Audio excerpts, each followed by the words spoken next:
Now, they're in a position on a perimeter because just because they survived all that, they still got to go back out and hold perimeter. They get out to hold perimeter, and here we go. Back to the book. Through my glasses, I saw a column of 15 riflemen marching toward us out of Hagaruri.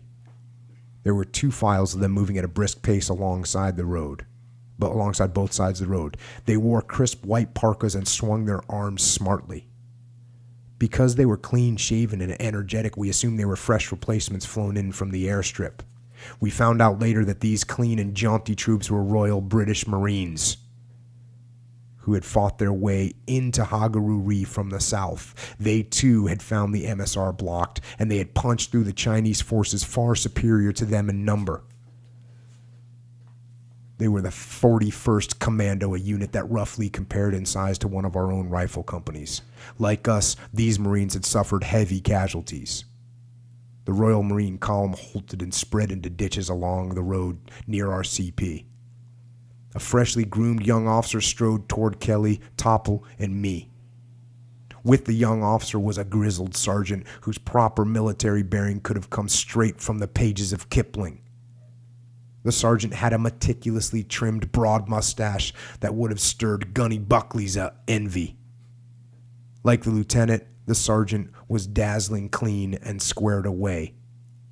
My binoculars hung around my neck, which is how the lieutenant distinguished me as an officer. Certainly there was little other difference among Kelly and Topple and me. Our parkers were all stained with blood, food, gun, oil, dirt. Our filthy faces were matted with bristly beards that bore icicles of mucus and spittle. The lieutenant concealed his disdain for our appearance, braced himself, and delivered a broad-hand salute. "I say, sir, we've ordered to extend our patrol beyond your lines. I'm to get up the covering machine guns, and I would be most grateful for your suggestions." I appreciated the British lieutenant's courtesy, and if I possessed a razor, I would have shaved on the spot to make myself more presentable. This is one of the reasons I included this, because people always ask me, you ever work with any other militaries? And I've worked with the British, and people say, how are they? Well, this is how the British are. The British are outstanding.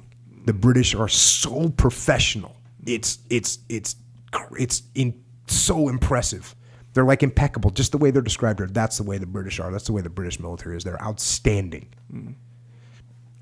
Back to the book. The Royal Marine lieutenant and his sergeant followed me to our machine gun positions, and they checked out the fields of fire for their own mission.